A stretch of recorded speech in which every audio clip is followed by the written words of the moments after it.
autoridades universitarias que nos acompañan, invitados especiales, señoras y señores, expresamos un atento saludo para ustedes. Sean por favor bienvenidos a esta su casa, la Universidad de Guadalajara.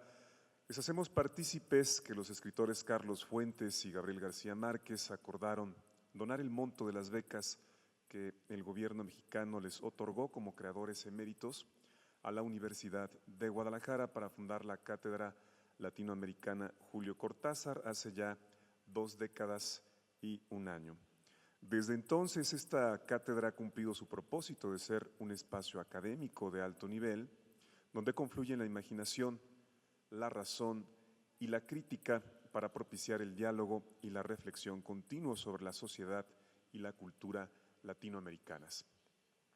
En el orden mundial, esta tarde, en nombre de las autoridades de la Universidad de Guadalajara y particularmente del Centro Universitario de Ciencias Sociales y Humanidades, tengo el honor de dar la cordial bienvenida a el filósofo francés Gilles Lipovetsky.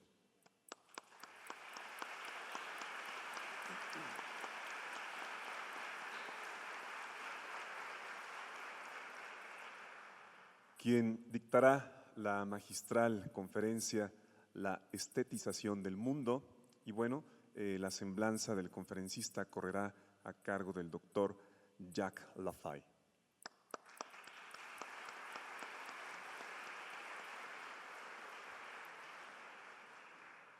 Vamos a ceder el uso de la palabra con mucho gusto al señor Jacques Lafay para empezar con la Cátedra Latinoamericana.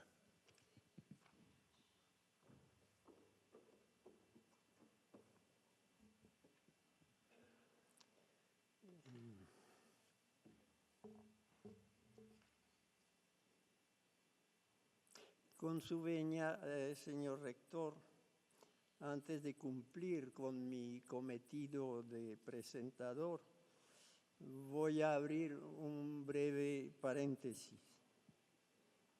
Hemos perdido hace 5 días a un entrañable amigo, Hugo Gutiérrez Vega, delicado poeta, magnífico ensayista y gran humanista en el doble sentido de la palabra, por su familiaridad con la cultura griega y su dedicación a la educación de la juventud. Y yo dudo mucho que la sociedad, que la llamen posmoderna o hipermoderna, como prefiere Gilles Lipovetsky, pueda producir en el futuro a otros Gutiérrez Vega. Al final del año pasado, yo le había pedido escribir un prefacio a la reedición de una obra clásica de literatura francesa, La Escuela del Desencanto, de Paul Bénichou, por nuestro común editor, el Fondo de Cultura Económica. Pues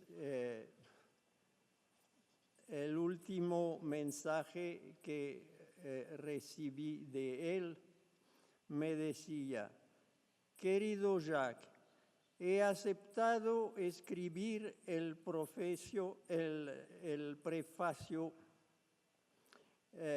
a la Escuela del Desencanto. Ahora estoy a la espera del libro de Bénichou. Saludos afectuosos de Hugo. Nunca leeremos este prefacio y Hugo nos dejó con el desencanto.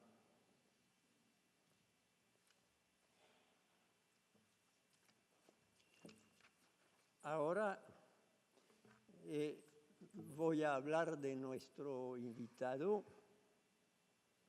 Sé que han venido a escucharle y no a escucharme, pero limitándome al cuarto de hora del costumbre, voy a tratar brevemente de hacer una introducción.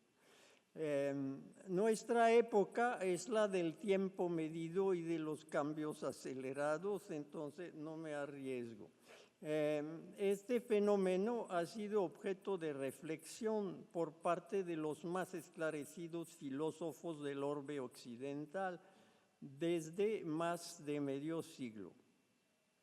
Al decir esto, no quiero quitarle la originalidad al esfuerzo de elucidación de Gilles Lipovetsky en una obra publicada, por cierto, nada escasa.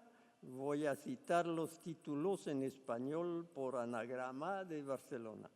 La era del vacío, ensayo sobre el individualismo contemporáneo en 1986. El imperio de lo efímero, la moda y su destino en las sociedades modernas en 1990. El crepúsculo del deber, la ética indolora de los nuevos tiempos democráticos en el 94. La tercera mujer, permanencia y revolución de lo femenino en 1998. Metamorfosis de la cultura liberal en 2003. El lujo eterno de la era de lo sagrado al tiempo de las marcas en 2004. La felicidad paradójica, ensayo sobre la sociedad de hiperconsumo en 2006.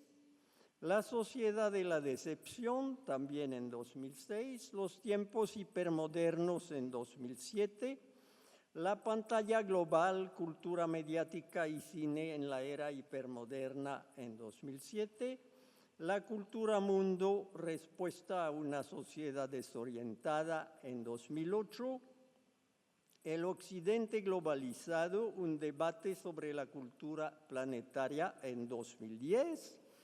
La estetización, rectifico, no es ni la estilización ni la esterilización, es la estetización del mundo, vivir en la era del capitalismo artístico en 2013. Uno se pregunta cuándo puede dormir. Este último título es el de la conferencia que vamos a escuchar a continuación. No sobra recordar que la reflexión estética no es algo novedoso. Viene de Kant en la Crítica del Juicio de 1790 y de Diderot en los salons de finales del siglo XVIII. Pero la lectura más familiar de Lipovetsky fue Baudelaire, Les Salons y Les Curiosités Esthétiques, siempre tiemblo de que me va a desmentir, que son de 1868. A mediados, ahora nos vamos acercando en el tiempo, a mediados del siglo pasado, Walter Benjamin había reflexionado sobre la metamorfosis de la experiencia estética como consecuencia de la reproducción técnica de imágenes, tan importante en la génesis de la cultura de masas, idea que ha resurgido y más reciente en la obra de Gianni Vattimo, El fin de la modernidad, donde se lee lo siguiente. De hecho, ya vivimos en la sociedad de la cultura de masas, en la que se puede hablar de estetización general de la vida, en la medida en que los medios de difusión que distribuyen información, cultura, entretenimiento, aunque siempre con los criterios generales de belleza, atractivo formal de los productos, han adquirido en la vida de cada cual un peso infinitamente mayor que en cualquier otra época del pasado, página 52 en la edición de Gediza. Como se ve, el tema está en el aire, así como el de la posmodernidad, tratado a lo largo y lo ancho por Gilles Lipovetsky en toda su prolija obra. ha dejado huella en la memoria su controversia con Jean-François Lyotard, reputado autor del libro La condición postmoderna, de edición de Minuit, en 1979. Lyotard define la estética postmoderna como fundamentalmente efímera. Recuerdo que en aquellos años Jacques Lang, entonces ministro de Cultura, hizo publicar un hermoso libro ilustrado titulado, si no me falla la memoria, porque yo regalé mi ejemplar a Carlos y Silvia Fuentes, El triunfo de lo efímero, en el 85. Las disputas, son tan consustanciales al medio intelectual como su existencia misma. Para resumirlo, Lyotard intentó dar un estatuto a la posmodernidad. Lipovetsky proclamó la inanidad de la posmodernidad y declaró el advenimiento de la hipermodernidad. Volveremos sobre este concepto. Yo no voy a tener la arrogancia de definir lo que él entiende con este concepto, con el riesgo de quedar en ridículo en su presencia, como comprenderá. Me voy a replegar prudentemente sobre mis clásicos. Paul Valéry había escrito, y fíjense bien en que fue en 1930, cito a Valéry, hoy las cosas van muy aprisa, las reputaciones se crean rápido y se desvanecen por igual. Nada se crea estable, pues nada se crea para ser estable. Esto está en Regard sur le monde actuel. También había escrito lo siguiente Valéry en la misma obra. Sois conejillos de indias, queridos hombres, y conejillos muy mal utilizados. La moda, la industria, las fuerzas combinadas de la invención y la publicidad los poseen, los exponen en las playas, los mandan como paquetes a la nieve, les broncean los muslos y les queman los cabellos. El porvenir es como el resto, ya no es lo que fue. Entiendo con esto que no sabemos más pensar en él con la mínima confianza en nuestras inducciones. Hemos perdido nuestros medios tradicionales de pensarlo y prever. Esto es lo patético de nuestra condición. O sea, en 1930 Valéry ha definido la condición postmoderna.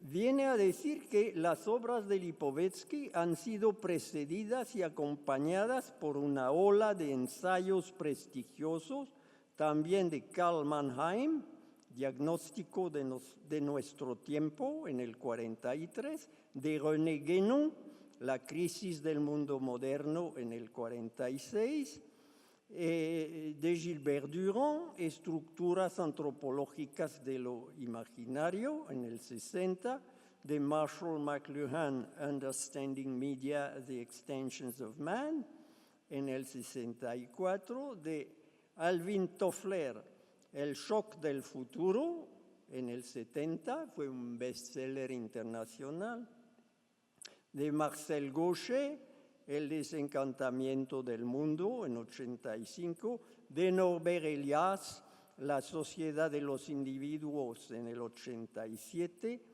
de Michel Serres, El contrato natural, en el 91, de Edgar Morin, Una política de civilización, en el 97, y de Zygmunt Bauman y su visión postmoderna distópica de la sociedad, Modernidad líquida, en 2000, y de John Kenneth Galbraith, La economía del fraude inocente, La verdad de nuestro tiempo, en 2004, de Marc Augé, Por una antropología de la movilidad, en 2007, Michel Maffezoli, Imaginario y Posmodernidad en 2014, y Robert Redeker, Ego Body, La fábrica del hombre nuevo, publicado por el Fondo de Cultura de Bogotá en 2010.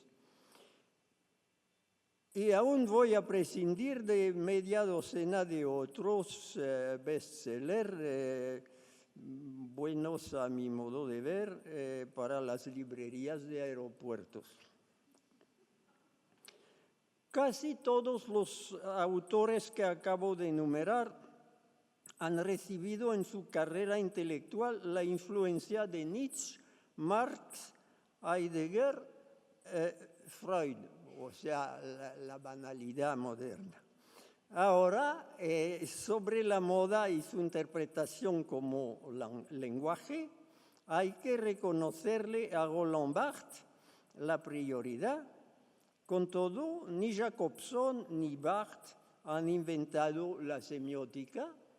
La había definido en su Organón del Saber el filósofo inglés John Locke en su ensayo sobre el entendimiento humano, que es de 1680. Y más cerca de nosotros la instituyó o la dignificó, como quieran, Ferdinand de Saussure en su famoso curso de lingüística general, que es de 1903. Otra observación previa que haría yo es que todos estos análisis de la sociedad consumista y mediática es un reparo importante de última generación. En rigor solo se pueden aplicar a la clase media y alta y deja fuera a los sectores marginados, rurales y urbanos, que constituyen todavía la mayor parte de la población del planeta. Aquí el consumismo, allá la desnutrición. Eso se desprende del libro reciente de Osvaldo de Rivero, El mito del desarrollo y la crisis de civilización, del 98, precedido hace medio siglo por François Perroux y Alfred Sauvy, quien había acuñado la expresión tercer mundo ya antes de Celso Furtado, pero coetáneo con Josué de Castro. Además, la televisión demuestra a diario este abismo que separa el mundo occidental y Japón y Australia de la miseria del resto del planeta. Bueno, ahora estoy perdiendo de vista a nuestro invitado, perdón. Ahora, volviendo directamente a él, creo que cabe señalar la influencia que recibió de Cornelius Castoriadis, hombre comprometido con su tiempo y su sociedad, filósofo, psicoanalista, sociólogo, militante y músico, crítico del poder establecido y de ideas preconcebidas. Lipovetsky no pudiera tener mejor maestro que Castoriadis. Este, disidente del Partido Comunista, fundó en 1946 con Claude Lefort el movimiento y la revista Socialismo o Barbarie, un lema tomado prestado de Rosa Luxemburg. Esto nos ofrece más pistas sobre Lipovetsky que algunos otros datos biográficos, como que nació en París en 1944, ya casi niño de la Victoria, pero no del baby boom todavía, o bien que es profesor de filosofía de la Universidad de Grenoble y miembro del Consejo de Análisis de la Sociedad, y ha ganado varias distinciones internacionales, además de la Legión de Honor francesa. Lo importante, en mi opinión, y en su formación, ha sido la relación con Castoriadis, aquel griego genial que fue como una reencarnación de los antiguos filósofos griegos. Aquí viene una muestra del pensamiento de Castoriadis sobre el objeto que nos ocupa. Escuchen. Mi tesis es que la destrucción de la cultura ya se está produciendo en gran medida en la sociedad contemporánea, que las obras del espíritu, entre comillas, ya han sido ampliamente transformadas en ornamentos o monumentos funerarios, que solo una transformación radical de la sociedad podrá hacer del pasado otra cosa que no sea un cementerio visitado ritualmente, inútilmente y cada vez con menor frecuencia por algunos parientes maníacos y desconsolados. Allí donde no hay presente, tampoco hay pasado. El periodismo contemporáneo inventa cada trimestre un nuevo genio y una nueva revolución en tal o cual campo. Son esfuerzos comerciales y eficaces para que funcione la industria cultural, pero incapaces de ocultar el hecho flagrante. En una primera aproximación, la cultura contemporánea es inexistente. Cuando una época no tiene grandes hombres, los inventa. Se pretende hacer revoluciones pintando e imitando mediocremente, también por medio de la ignorancia de un público hipercivilizado y neoalfabeto. Eso es de la obra Ventana al Caos de 2007. Hay edición española. Nacido en Estambul, Castoriadis fue más parisino que nadie. Ahora descansa en el cementerio de Montparnasse junto a Carlos Fuentes y Julio Cortázar. Lo cito de nuevo. Descomposición de la cultura, entre comillas.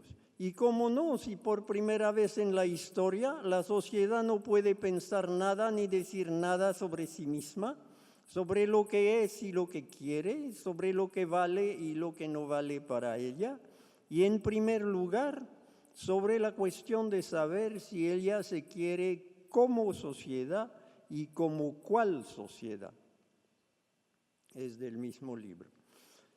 También se ha pretendido que Lipovetsky fue inspirado por Jean Baudrillard, autor de La seducción en el 79 y Simulacros y simulación en el 81.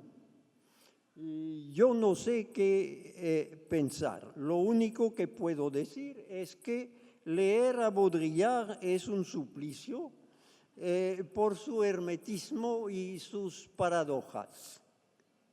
Al contrario, leer a Lipovetsky es un placer por la vivacidad de su estilo, reflejo de la vitalidad de su pensamiento. Aquí viene una cita característica.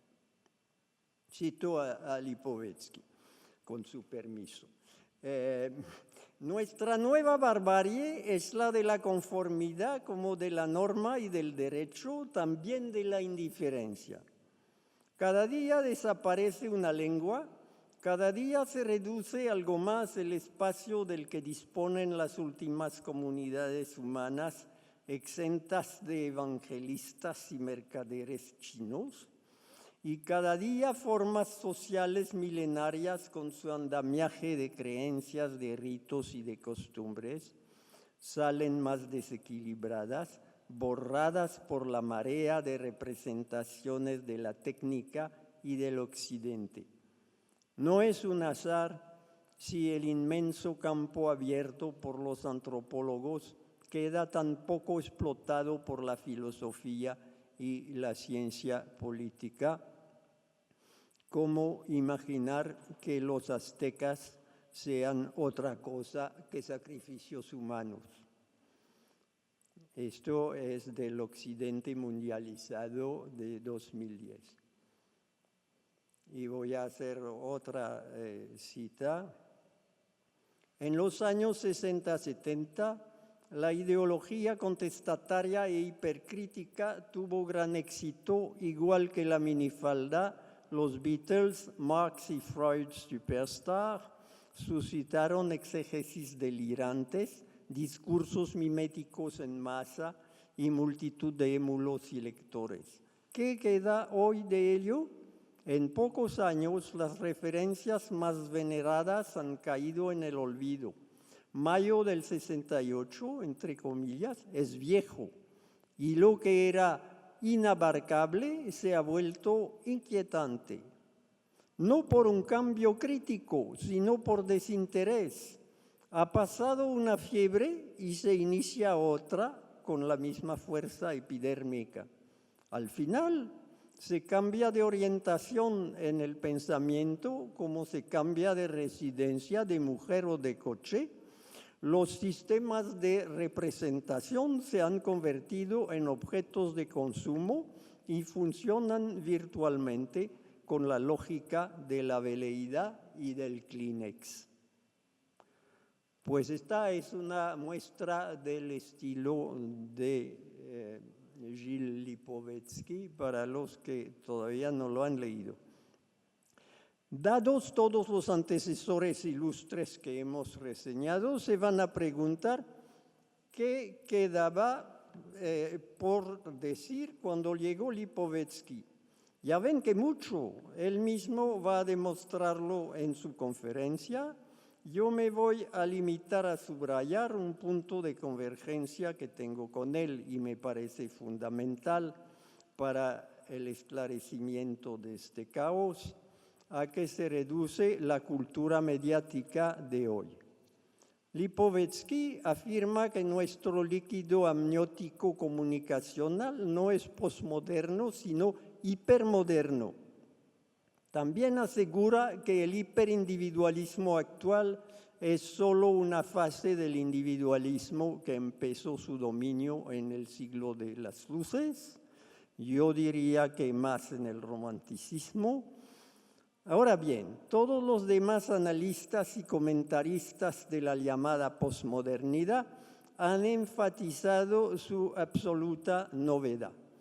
Yo pienso con Lipovetsky que en la historia nada es absolutamente nuevo. Aunque haya ruptura con el pasado, el presente siempre es tributario del pasado.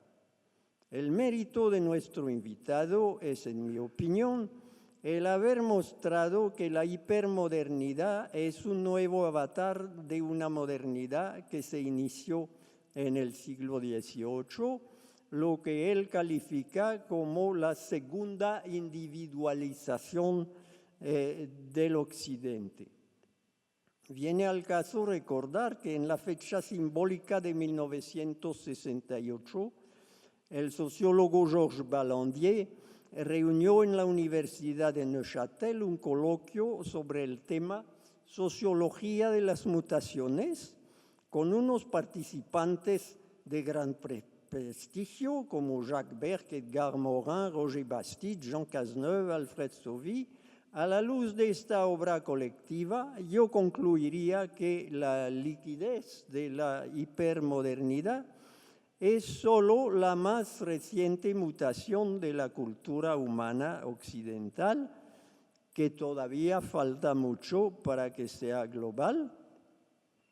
Y otra valoración que puedo hacer de Lipovetsky es que, a diferencia de la mayoría de sus antecesores o émulos, no es un vendedor de apocalipsis. De los tenores de la modernidad, Lipovetsky es como otro Pavarotti. Por eso, gustoso, le cedo la palabra para su recital.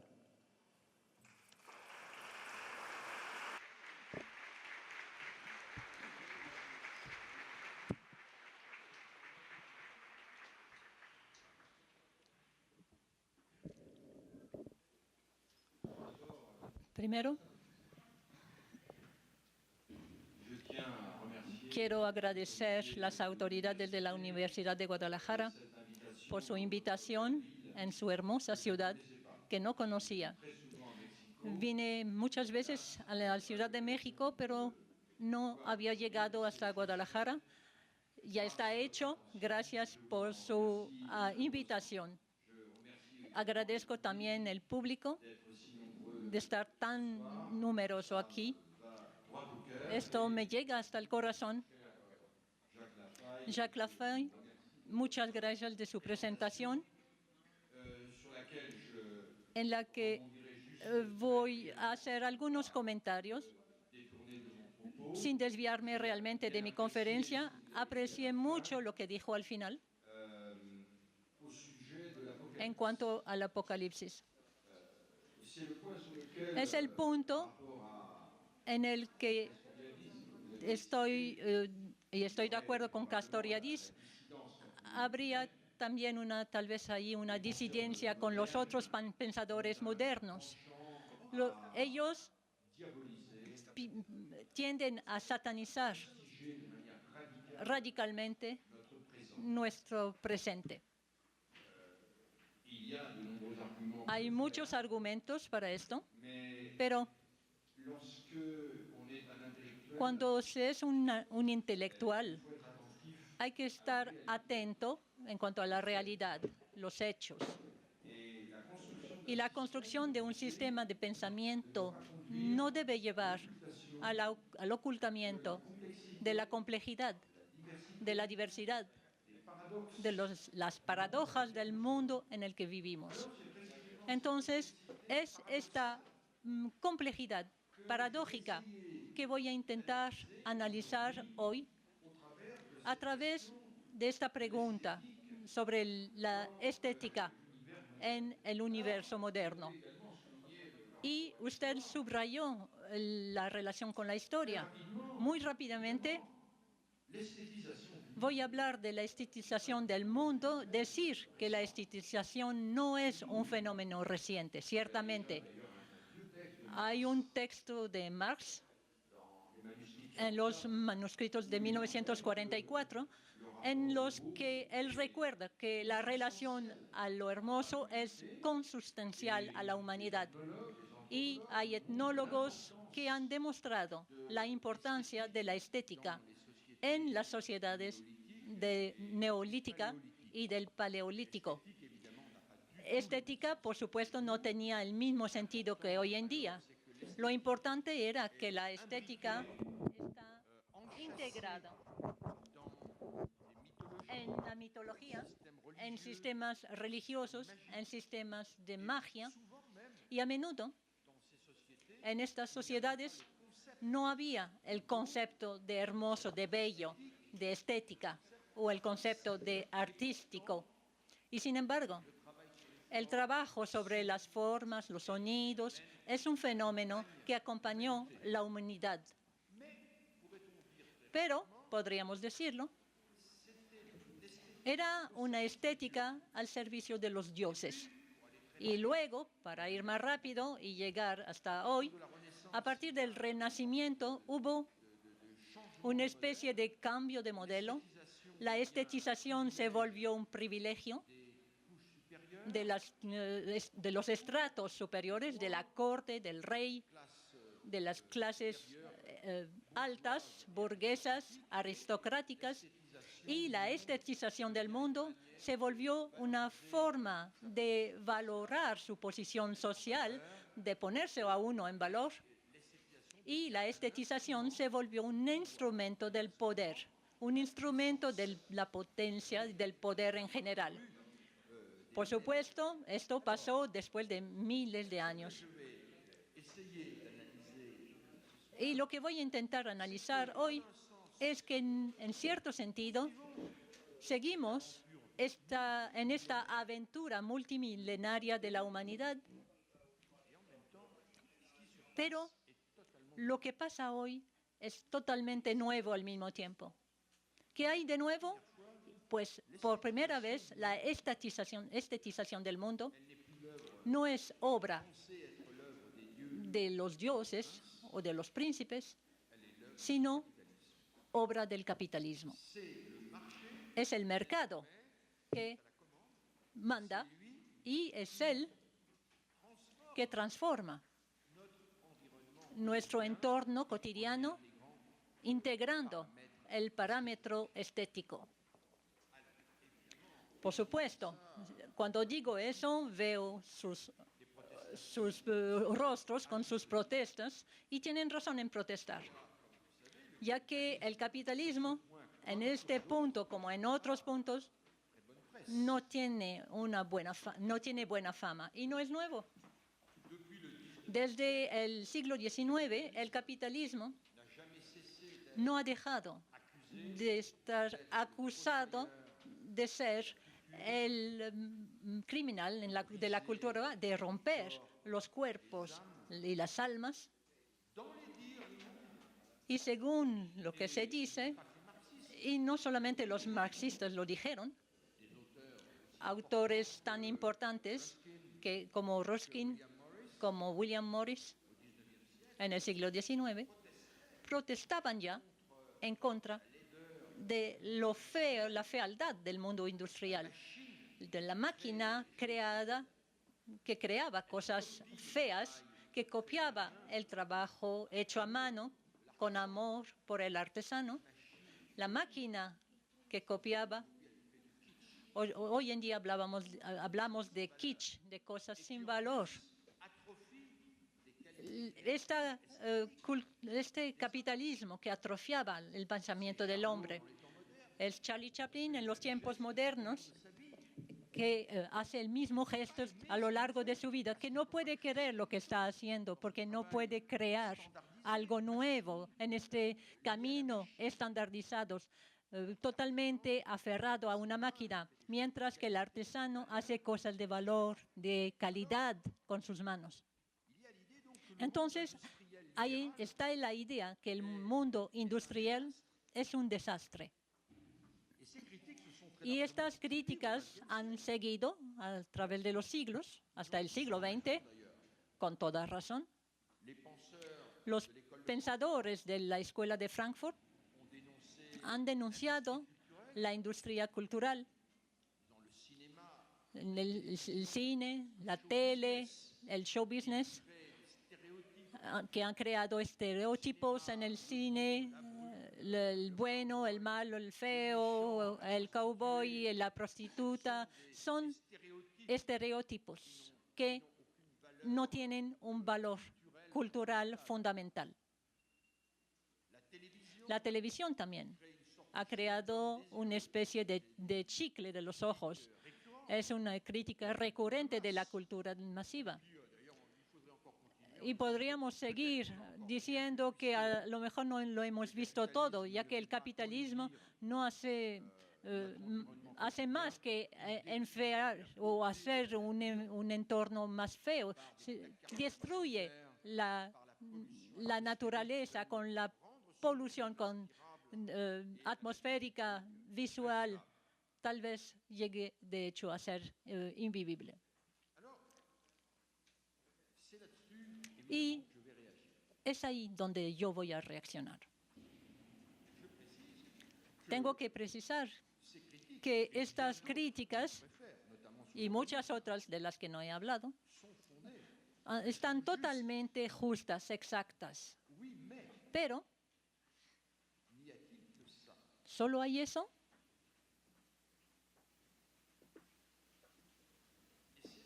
Y es ahí donde tenemos nosotros una lectura demasiado unidimensional del mundo industrial liberal, ya que lo propio del capitalismo es que logró integrar cada vez más la dimensión del estilo y la dimensión de la emoción en el conjunto de su producción relacionado con el consumo. Y para darles a entender muy bien este fenómeno,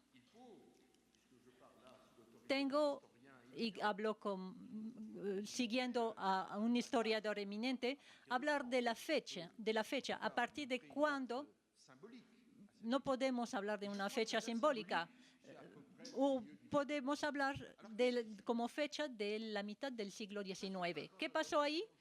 Pues ocurrió en un medio que es punto de desprecio de los intelectuales, y es el gran comercio. El gran comercio, a mitad del siglo XIX, era las tiendas, las grandes tiendas, la invención del department store, de la tienda de departamentos. ¿Qué había antes? Había boutiques que Balzac describió muchas veces, donde se amontonaban, es una especie de bazar, de souk, donde se apilaban las mercancías, la gente llegaba y compraba así. Muy bien, durante miles de años el comercio, eso fue. Y alrededor de los años 1860, un industrial, un genio francés, Boucicaut, creó lo que va a volverse la tienda de departamentos. ¿Qué hizo? Primero, inventó una tienda enorme que puede ver todavía en la ribera de izquierda de París. Llama a Gustave Eiffel para reconstruir la tienda. Manda instalar cúpulas donde penetra la luz, pero sobre todo tiene el sentido del teatro. Donde había una tienda donde se compraba normalmente, tenemos ahora una gran maravilla con decoraciones, tapices, vitrinas, maniquís. Entonces, en la tienda de departamentos suscita la sorpresa, y Zola mismo le va a dedicar todo un libro que se llama Au bonheur des dames, en el que va a describir de manera muy justa, como naturalista que era, cómo funciona esa tienda de departamento. Boucicaut va a ir más lejos. Hace conciertos, organiza desfiles. La tienda de departamentos se vuelve un lugar de felicidad para el oído y para los ojos. Y este modelo se va a replicar en Inglaterra, en Estados Unidos, con templos del consumo. Templo del consumo que va a crear un comportamiento y que sigue existiendo este comportamiento. Se llama el shopping. El shopping es ir a ver qué hay, ver lo que está de bello, ver la mercancía. Todo el marco seduce a la gente. Y es tan cierto que inmediatamente la tienda de departamentos va a levantar críticas. ¿Cuáles? Y ahí es bastante chistoso porque se le acusó de haber creado la cleptomanía femenina. No la cleptomanía de los pobres. Los pobres tienen que vivir, bueno. No. La cleptomanía de las mujeres de la burguesía. ¿Y qué pasa? No pueden resistir. Ven tantas cosas atractivas que viene una especie de compulsión, de atracción hacia el objeto. Y ¡op!, se lo llevan. Entonces, la estetización de la tienda aparece como algo culpable porque cree deseos. Y luego vamos a ver que todo esto va a seguir en la publicidad. Pero esta estetización está muy bien al principio porque está bien pensada por los genios comerciantes. Es algo irreemplazable para estimular a la venta. Es muy bueno para el comercio, para todos los negocios.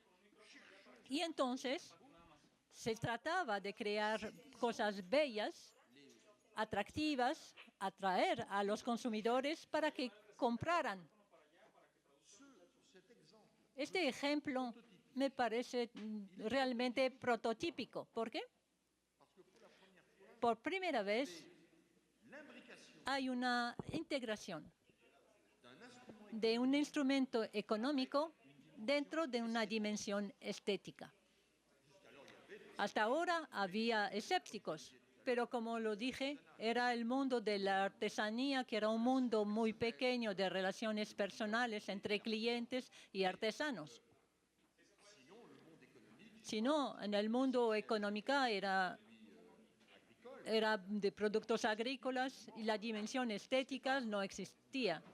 Se producían cosas, se vendían, se compraba todo a granel.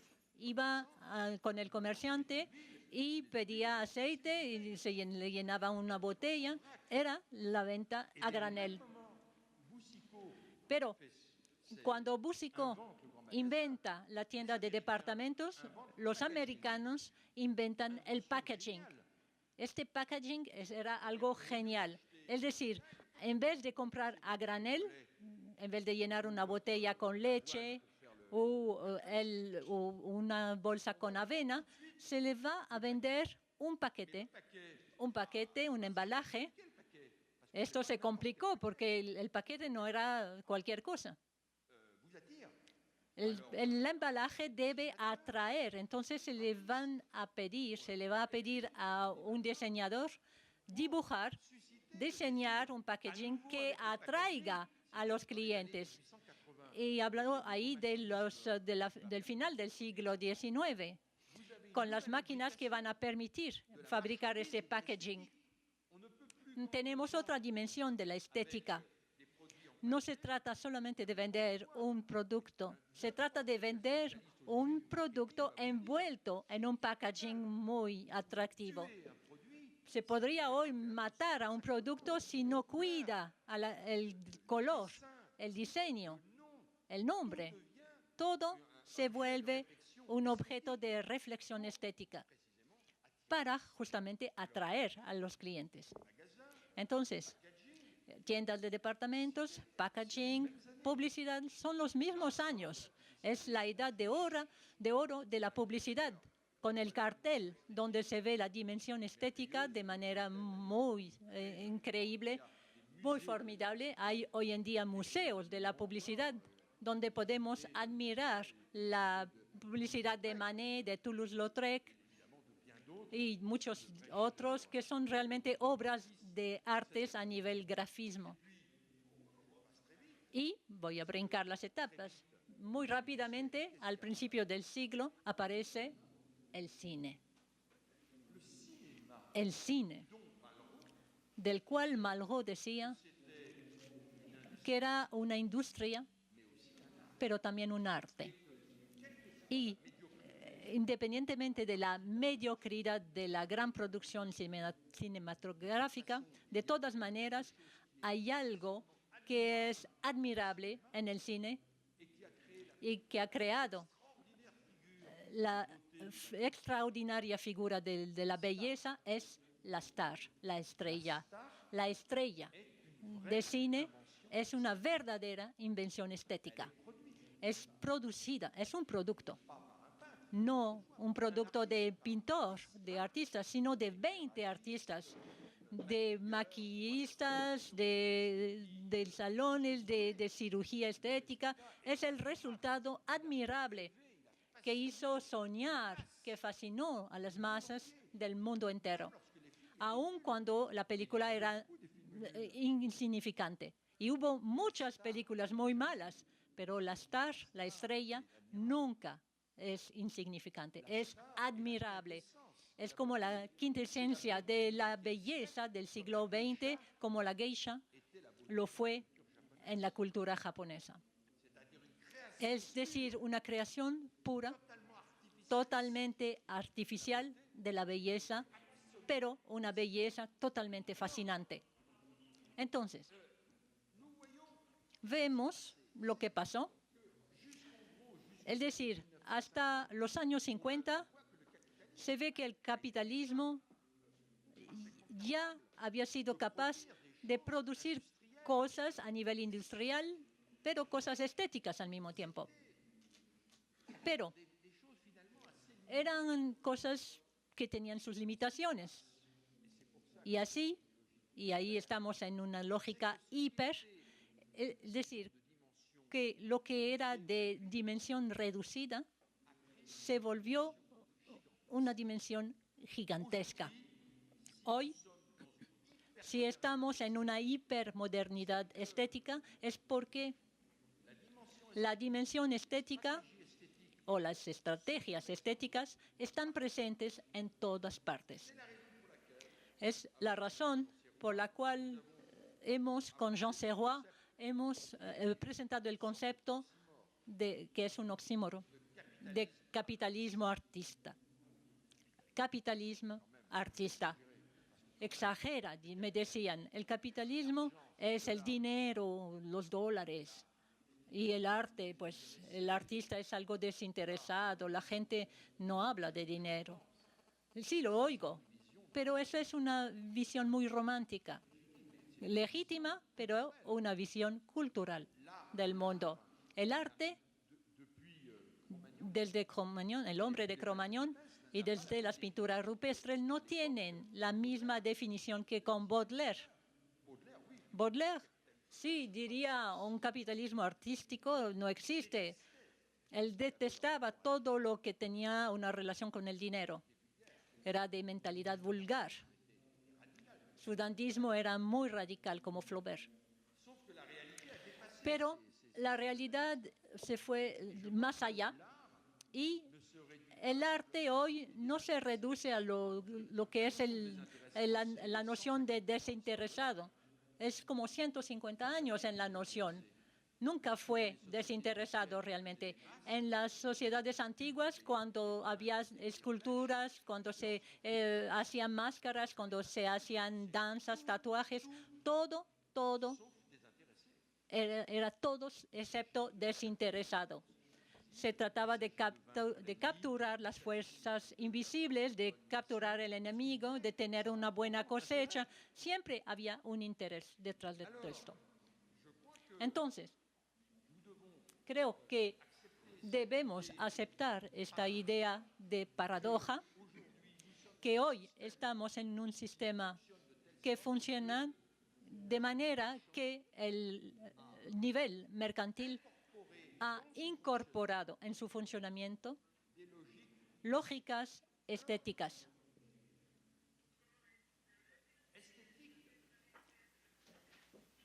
Estética.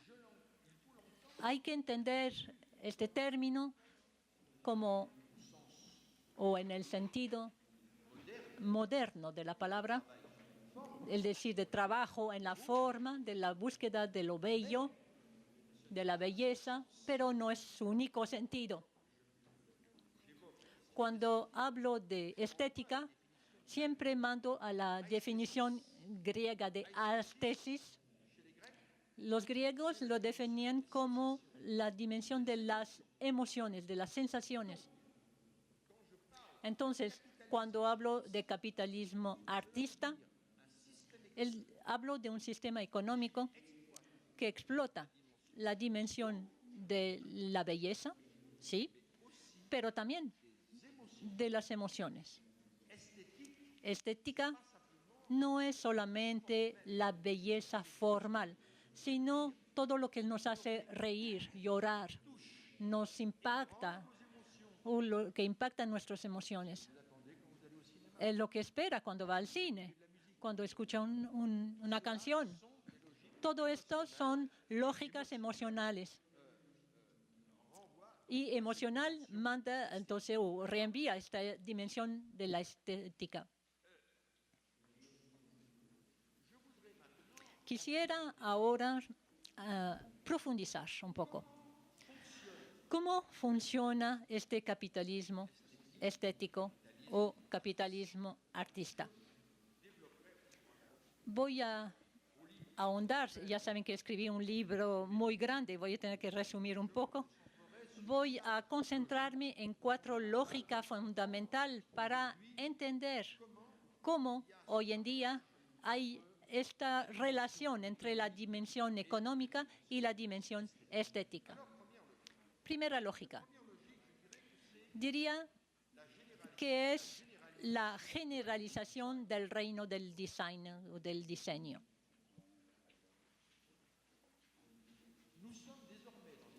Hoy estamos dentro de sistemas económicos donde ningún objeto producido por la industria puede escapar a la acción del diseño. Diseño quiere decir una búsqueda formal estética. Cualquier objeto. Los objetos de su casa, su coche, el avión, los ferrocarriles, los objetos más cotidianos, más comunes, que antes eran prótesis médicas. Por ejemplo, los lentes.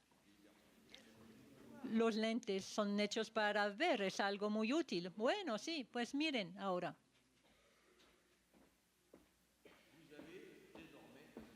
Hoy tienen un objeto de moda ante los ojos, en su color, en su originalidad. Era un objeto hecho para ver, en particular para los hombres. Habían lentes muy grandes, era para ver. Hoy en día no se compran unos lentes solamente para ver, es un accesorio de moda.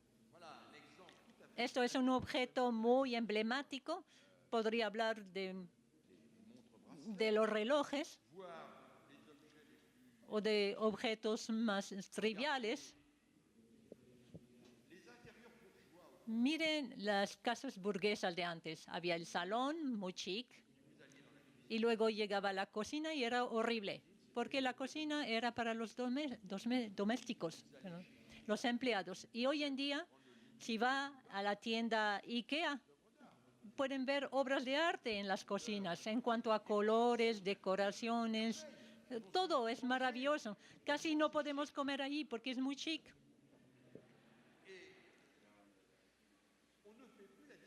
Y hoy no hay distinción.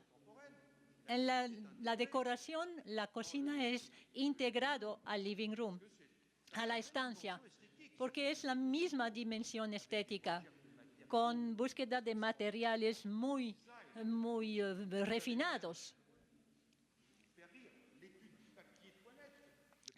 Hasta el papel del baño. Hoy en día ven los colores, los diseños, los objetos más repulsivos se vuelven estéticos.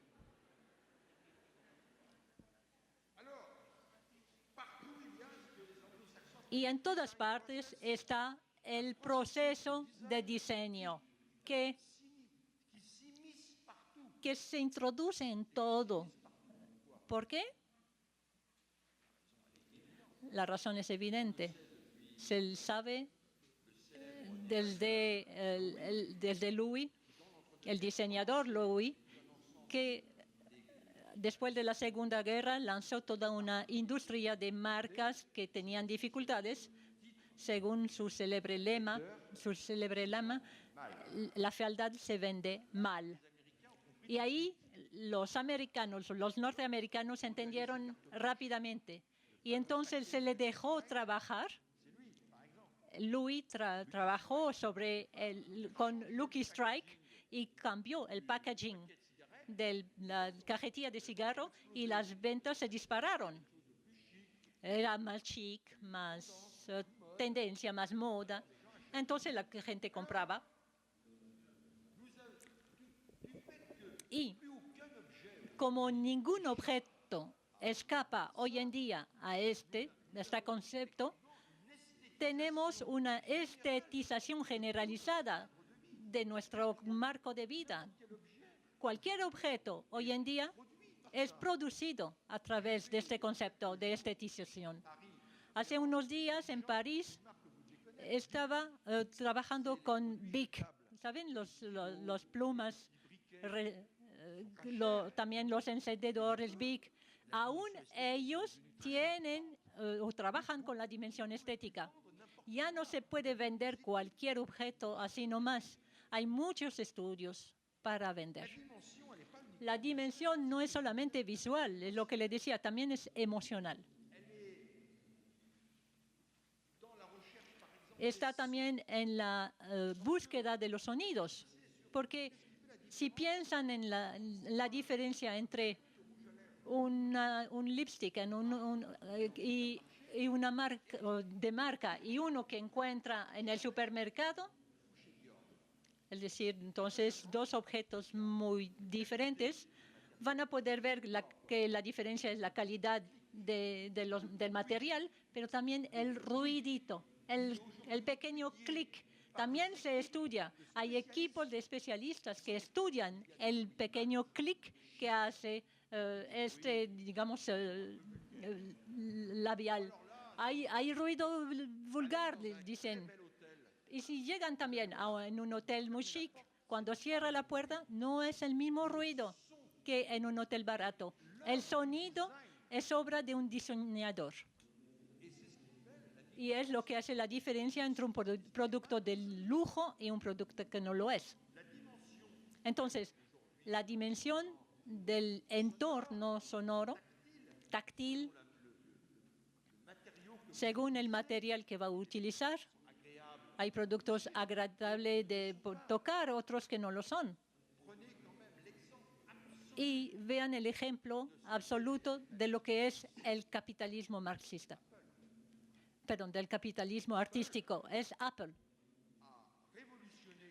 Apple ha revolucionado la informática, la computarización, no tanto en lo fundamental o a nivel tecnológico, sino porque ha creado un producto de gran calidad, productos de gran calidad y de un diseño muy bonito, pero también es emocional. Miren, tienen que acariciar su smartphone para usarlo. Hay una dimensión táctil en los objetos que estamos como en sensualidad con nuestro smartphone hoy en día. Y el éxito mundial de Apple, que hoy es la marca más capitalizada en el mundo, se debe a este trabajo de diseño. Y si Jobs tenía en permanencia un diseñador con él, era un gran admirador de los carros, los coches de lujos alemanes. Le encantaba su design, su diseño, y le veía ahí una sensualidad también. Eso nos muestra la importancia de la estetización en los objetos y al mismo tiempo, y ahí regreso a mi pregunta, bueno, al tema de la satanización. Cuando decimos lo que produce el capitalismo, no todo lo que produce el capitalismo es nulo.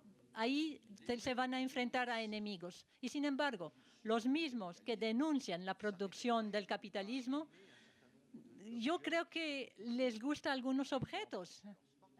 Por ejemplo, su smartphone, su coche. ¿Quién no ha querido un objeto en la vida? Y ahí, ¿cuál es el estatuto? Tenemos que pensar en ello. Y creo, y voy a regresar después en mi conclusión, creo que ahí debe estar la crítica y no en la satanización global. Existe la capacidad, la posibilidad de hacer grandes cosas y cosas de gran calidad. Hoy el diseño, que no es el del de Bauhaus de los años 20, estricto, rígido, sino un diseño emocional, tenemos varios diseñadores que cuentan cosas, que son como pintores, y por eso nos gusta. Un diseño múltiple hoy en día, y es la razón por esta dimensión estética. La dimensión estética siempre ha estado ahí. La estética de la corte, la estética del campo, por supuesto, eran diferentes, pero esta diversidad era jerarquizada. Nadie podía negar la superioridad de lo que pasaba en la corte en comparación a lo que hacían los campesinos, que eran como semianimales. Hoy puede encontrar en el comercio cosas muy kitsch, muy minimalistas, pero también fantasías, cosas humorísticas. Y en el mundo musical también hay una explosión gigantesca de oferta musical de todos los estilos. Las plataformas musicales que hay en Internet hoy, Spotify, entre otros, son 30 millones de ofertas musicales. ¿Y qué jerarquía hay ahí? Ninguna. Ya no hay ninguna instancia que determine algo como siendo la culminación de la belleza, de la estética. Estamos hoy en día en sociedades fragmentadas con una diversificación ilimitada. 30 millones, eso rebasa su capacidad. No podrá escuchar en toda su vida 30 millones de ofertas. Hoy puede escuchar todo en streaming sin pagar o de manera gratuita, aparte tal vez de su suscripción.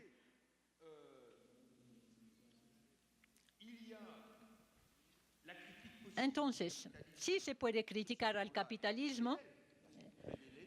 Sí, por supuesto, el capitalismo crea también fealdad, pero también hoy tiene una dimensión estética como nunca antes. Y hay toda una producción que tiene una calidad innegable. Segundo punto, después del diseño, lo que caracteriza la estetización de nuestro mundo es la explosión de lo efímero y de lo espectacular. Una de las grandes características de este capitalismo artístico es que está cambiando todo el tiempo. La lógica de la moda no es hoy en día algo que refiere nada más a la vestimenta. Los lentes, los coches, los muebles, todo se presenta hoy en día como colecciones. Y renovar cada 6 meses o cada 6 años todo esto, aún cuando hablamos de moda, hablamos de fast fashion. ¿Qué quiere decir? Pues antes en la moda había 2 colecciones al año. Colección invierno, colección verano, y París dictaba la moda. Pero hoy se va a Zara o H&M, cada 10 días va a haber un cambio. Es un cambio permanente. Son decenas de nuevos modelos que aparecen cada quincena en las tiendas. Entonces, antes los productos duraban mucho tiempo. Por ejemplo, una película tenía una duración de vida, una vida de un año y medio. Salía en la capital y luego se presentaba en salas de provincia hasta llegar hasta el campo. Hoy, los especialistas les dicen el destino de una película se rige en una semana. Si no funciona en una semana, se acabó. Está casi muerto. Todo va más rápido porque hay una sobreproducción estética, sobreoferta y no una subproducción estética. En París, cada semana hay unas 15 películas cada semana que salen. Es imposible verlas todas. Entonces, ¿qué pasa? No es una represión, es el sistema mismo el que se come a sí mismo, porque es incapaz de absorber todo. Hay demasiadas cosas. Es algo muy bueno, pero también muy mal. Los productos no logran existir por la rapidez de las cosas. No es un maquiavelismo, no es algo controlado. Es el sistema de una producción que va cada vez más rápido con un sistema de distribución que es incapaz de absorberla. Decimos, con Internet las cosas van a cambiar, podrán ver la película más tarde en Internet, etcétera. Pero no es seguro. Hay un problema ahí. Es que los estudios sobre los éxitos musicales nos demuestran que la mayoría de la gente escuchan siempre la misma música. 80% de los grandes éxitos musicales son algunos grupos, mientras que la oferta es inmensa. Tenemos una sobreoferta y un consumo que va reduciéndose. Y ahí es donde está el problema. Y esto veremos, esto tal vez en cómo contestar a esto. Frente a esta aceleración del ritmo de producción, también tenemos una lógica de espectacular que no deja de crecer. Por ejemplo, en el cine tenemos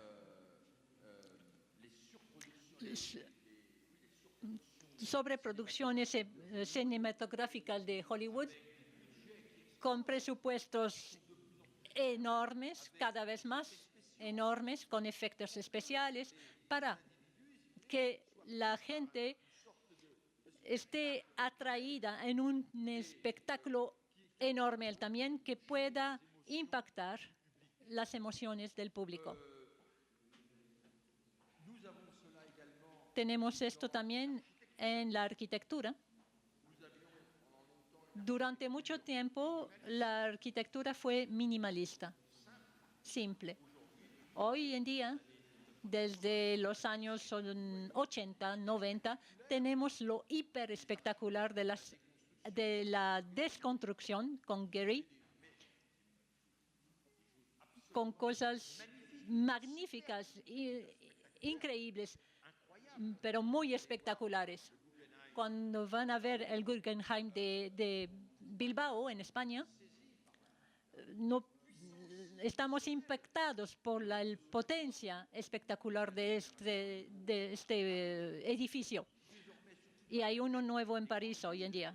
En las grandes ciudades están compitiendo con edificios cada vez más espectaculares. Y es lo mismo con las torres, los de edificios, con los barcos cada vez más grandes. Los desfiles también, los desfiles de moda. Por ejemplo, hace unos 10 años había un desfile de moda en la muralla de China que le costó como $100 millones por 20 minutos de desfile de algunos modelos de marca Fendi. Era una lógica de espectáculo. Después los medios hablaron de ello, había mucha publicidad alrededor. Hubo una lógica para ir más allá, cada vez más allá para atraer. La crisis, se dijo que la crisis iba a calmar las cosas y yo no creo que sea así. Tal vez un momento, pero la lógica de la competencia es tan fuerte que es subiendo los escalones que va a poder atraer el gusto, la curiosidad del cliente. Y aquí llego al tercer punto importante, que es la lógica de la hibridación. La lógica moderna era una lógica de diferenciación. Los modernos aplicaron lógicas analíticas, científicas en el conjunto de su producción. Por ejemplo, Un museo es un museo.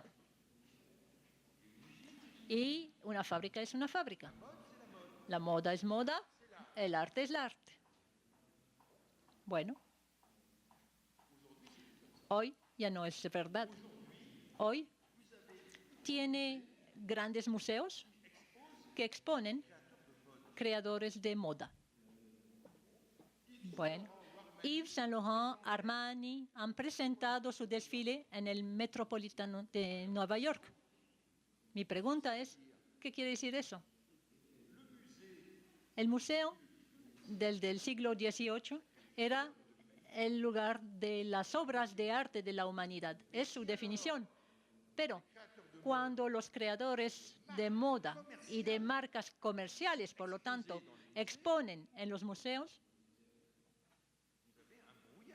allí hay un problema. Hay una mezcla, hay una indecisión, una indeterminación.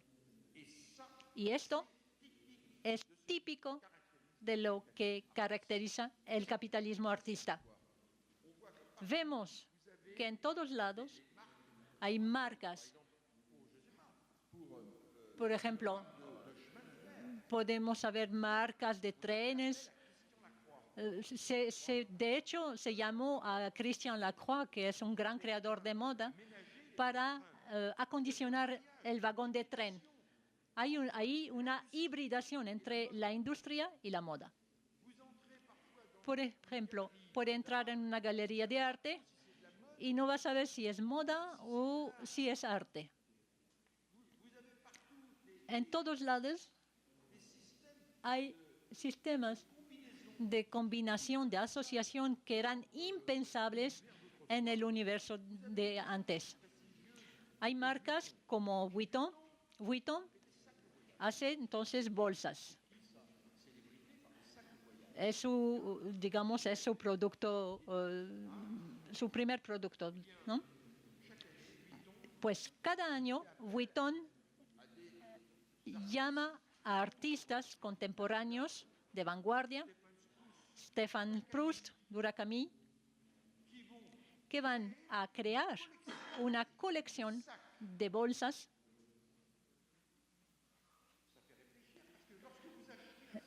y cuando compra una bolsa Vuitton firmado por Murakami, ¿qué es lo que compra en verdad? Es un problema. ¿Es un producto comercial? Sí, pero es de Murakami. Murakami es un gran artista japonés.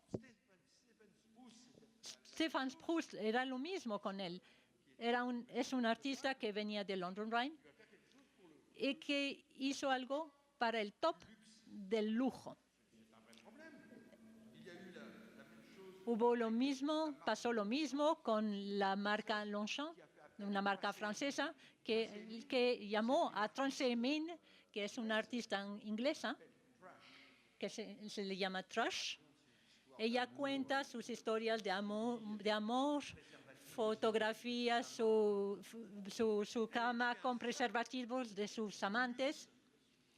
Y ella hizo una bolsa para Vuitton, para Longchamp, que fue un éxito mundial. Entonces, hay asociaciones entre cosas que parecen incompatibles. Y el genio del capitalismo es poder juntar algo que no se podía juntar. Hoy en día, los artistas trabajan para las marcas comerciales y las marcas se vuelven algo artístico, ya que son artistas quienes trabajan con las marcas. Entonces, bueno, me van a decir, tomó un ejemplo de lujo. No, si considera un producto como Watch para el reloj, Swatch para el reloj, que son relojes baratos. Llamaron a Vasarely, Almodóvar, Chris Herring, San Francisco, artistas mundialmente conocidos que han firmado para marcas comerciales que se vendían en 50 euros. Entonces, hay lógicas nuevas, pero de hibridación, que hacen estallar el modelo tradicional. Y ahí llego a una Cuarta característica que nos llama la atención, tal vez voy a centrarme sobre la demanda. Hemos culpabilizado al capitalismo porque empobrecía la sensibilidad estética. El capitalismo solo vende cosas baratijas, pues. Pueden comprar una hamburguesa que come rápidamente, que es incompatible con el tiempo de preparación y la sensualidad de lo bello del arte. Estamos en una época de velocidad. Comemos rápido, circulamos rápido, escuchamos rápido.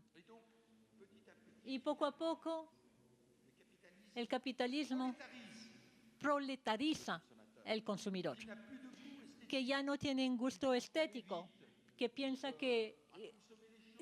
solamente en ir rápido, en hacer todo rápido, en consumir rápido, sin ninguna sensibilidad estética ya. Estoy totalmente opuesto a esta perspectiva. Creo que hay una democratización, en realidad, del amor por el arte. Y, por supuesto, hay muchos ejemplos de ello. Ya no puede ir a ningún lado sin ver gente con sus audífonos en los oídos. La música se ha vuelto un entorno permanente. Nunca habíamos visto tantas películas, tantas fotos en el planeta, a nivel planetario, por todos lados. Y ayer lo comprobé, estaba en México ayer. Mi hotel está al lado del Palacio de Bellas Artes. Perdón por el acento. Entonces estaba caminando ahí sobre la avenida, el Zócalo, y había fila para entrar al museo para ver una exposición de Miguel Ángel. Una fila de unos 500 metros. Hay gente que esperó horas para poder entrar a una exposición. Algo impensable. Entonces se ve por todos lados, cuando vemos la multiplicación de los museos en el mundo, vemos que el gusto se ha amplificado. Veamos también el turismo. El turista, pues da risa. El turista es un poco ridículo, ¿verdad? Va a ir a ver lo que todo el mundo va a ver. Es feo, sale con un short, con tenis, con calcetines, come sándwiches, deja sus papeles en la calle. Es horrible. Y habla fuerte. No deja ver a las obras. Es como una caricatura. Y no es una caricatura chic del personaje. Ok, yo lo acepto, es cierto. Pero al mismo tiempo, ¿qué hace un turista? El turista es alguien quien toma un avión, quien va a alguna parte del mundo simplemente para ver y sentir nuevas emociones. ¿Ver qué? Bellas cosas, por supuesto. Las pirámides de Egipto o de México, los canales en Venecia, o las nieves en las montañas. Hoy, en todos los consumidores, existe este amor por lo bello. No importa su cultura. Hay hoy 1.000 millones de turistas a nivel internacional cada año. No hablo de los turistas nacionales. Se ha vuelto un comportamiento gigantesco.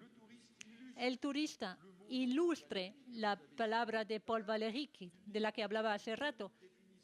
Definía el arte como la creación de impresiones inútiles. Efectivamente, el arte no tiene una función vital. Se escucha música no es algo necesario. Necesitamos comer, dormir, pero escuchar música no es vital. Hoy todo el mundo busca una impresión inútil, música, belleza, etc. Y les invito a reflexionar en este hecho interesante. Desgraciadamente, cuando ven las noticias en la tele, se nos presentan las catástrofes, las calamidades en permanencia. Cuando hay catástrofes, todo el tiempo hay gente que está tomándole foto a la catástrofe. Ellos tienen un ojo que se ha vuelto estético, aun cuando se trata de un cataclismo, de una calamidad, de una catástrofe.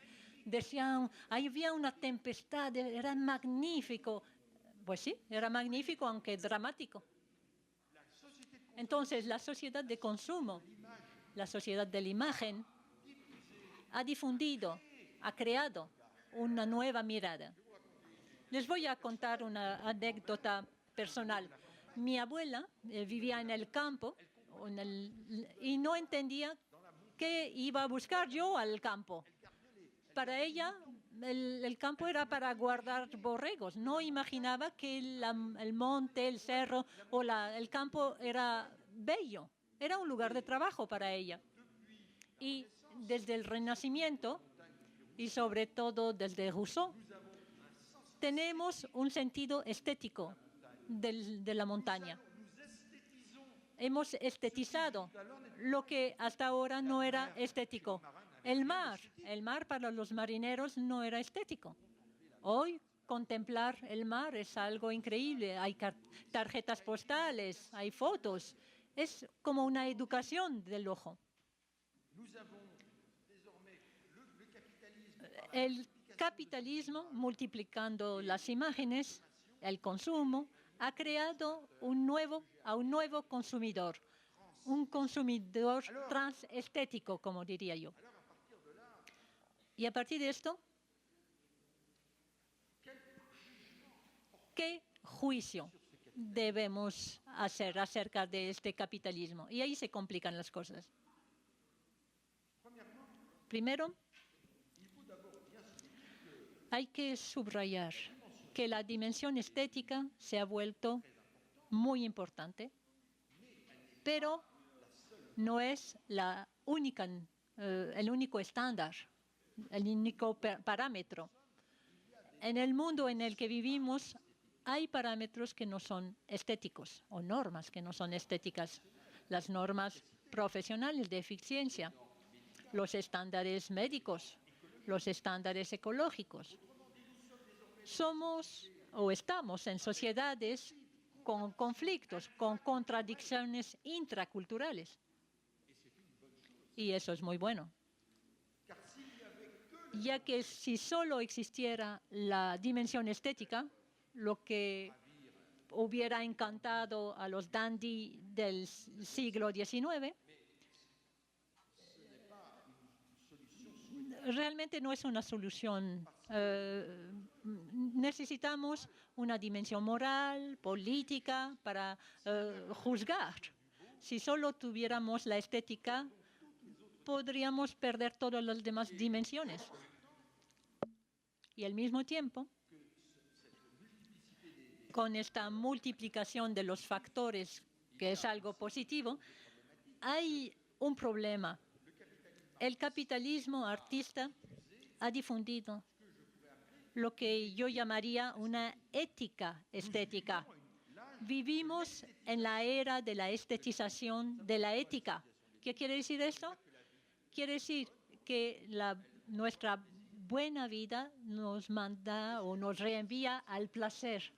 Eso es la estética, la dimensión del placer, de las sensaciones.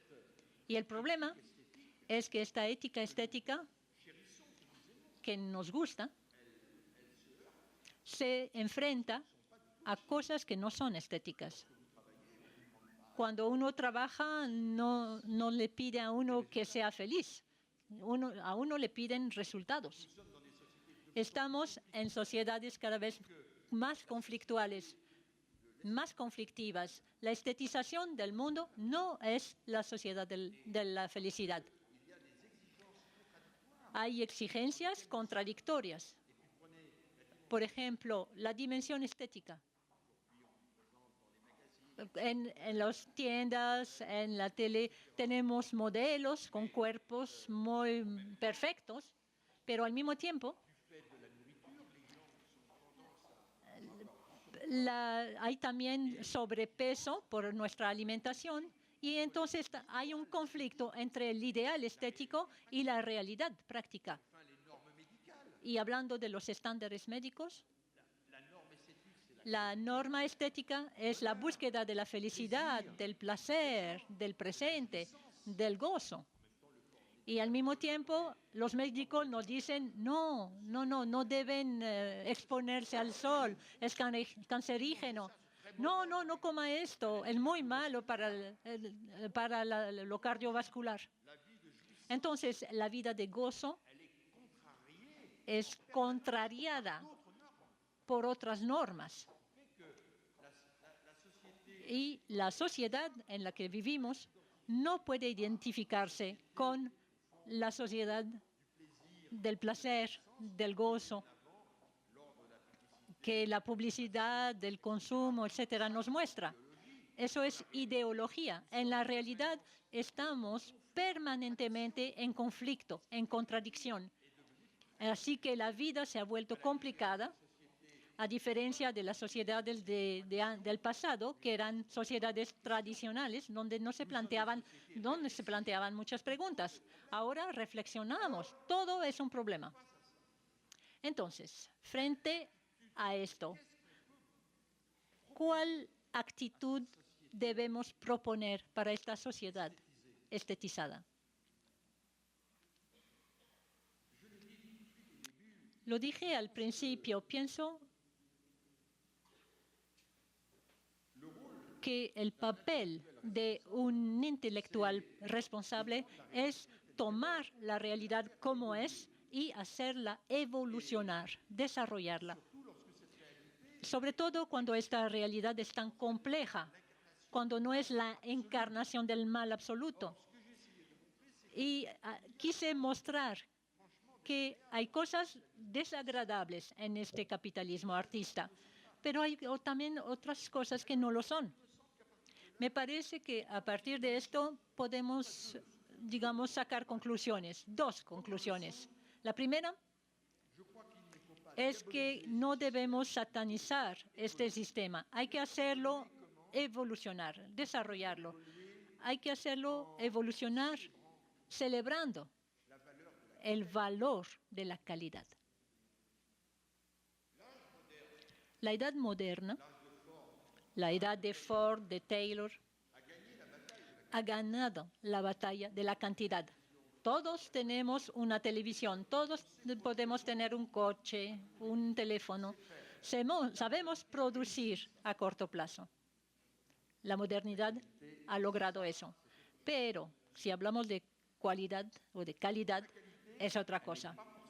La calidad, sin embargo, no es más cara. Con un mismo presupuesto podemos tener una publicidad totalmente nula, estúpida, y una publicidad muy inteligente, hermosa, imaginativa.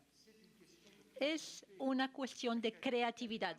La creatividad no es necesariamente relacionada, no está relacionada con el presupuesto.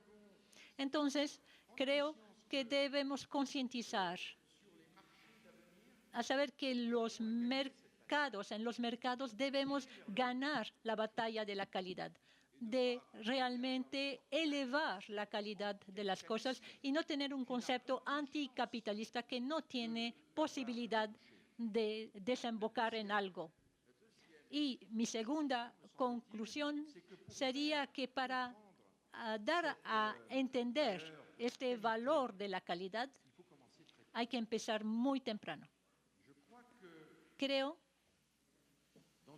que en una sociedad en la que los gustos estéticos son muy generalizados, donde hay un apetito por las cosas bellas, por las emociones, por música, danza, fotografías.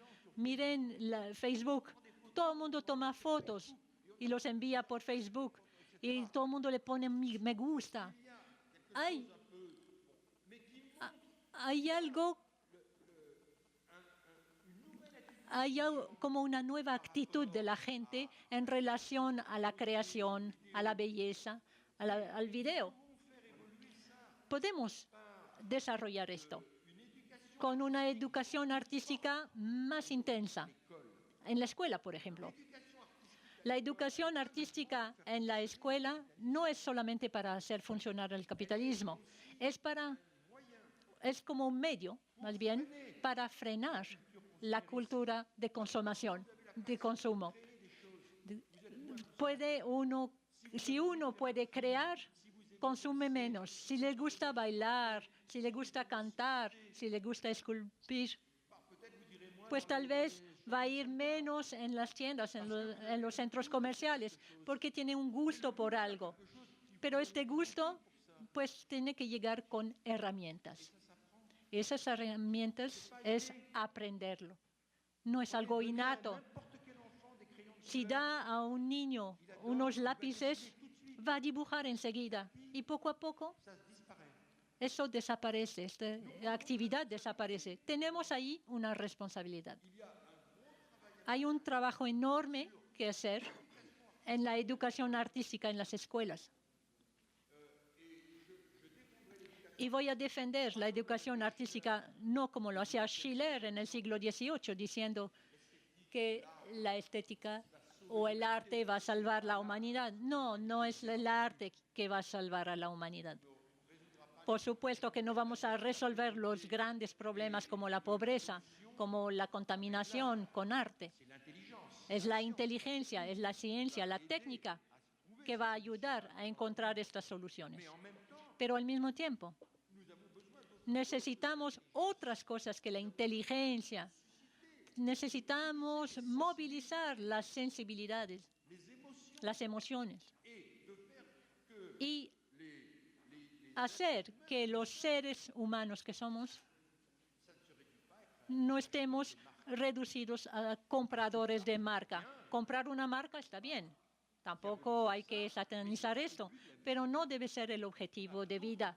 Tenemos otros objetivos y como dijo Nietzsche, uno de los grandes objetivos es la creación. Y los hombres que gustan de la creación y deben intentar crear donde puedan, cada quien a su nivel. Por ejemplo, lo que yo digo, de algún modo se desarrolla en la sociedad. Se ven cómo se multiplican los grupos de amateurs, de aficionados de escritura, de teatro. Existe un gusto. La lógica individualista, hiperindividualista, lleva al desarrollo de las sensaciones de la creatividad. El trabajo, él, obedece a otros criterios. Por eso, la gente tiene realmente como un apetito por lo estético, por el arte, por las cosas bellas. Entonces, es como una obra de ciudadano, de buen ciudadano, como una actividad democrática, dar a los jóvenes el gusto por la creación, por crear. La democracia no es solamente una democracia de procedimientos que permite elecciones, eso está bien, pero podemos tener una imagen más elevada de la democracia con el desarrollo del talento de cada uno. Muchas gracias.